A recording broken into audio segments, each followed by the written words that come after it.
C. Joseph Vijay எனும் நான்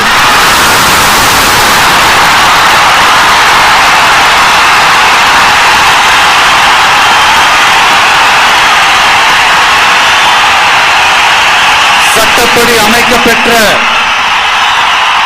இந்திய அரசியல் அமைப்பின்பால் உண்மையான நம்பிக்கையும் மாறா பற்றும் கொண்டிருப்பேன் என்றும்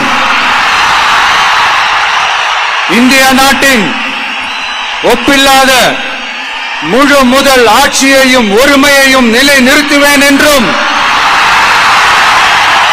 தமிழ்நாட்டு அரசின் முதலமைச்சராக உண்மையாகவும் உளச்சான்றின்படியும் என் கடமைகளை நிறைவேற்றுவேன் என்றும் அரசியல் அமைப்பிற்கும் சட்டத்திற்கும் இணங்க அச்சமும் ஒருதலை சார்பும் இன்றி விருப்பு வெறுப்பை விலக்கி பலதரப்பட்ட மக்கள் அனைவருக்கும் நேர்மையானதை செய்வேன் என்றும் ஆண்டவன் மீது ஆணையிட்டு உறுதிமொழிகிறேன்.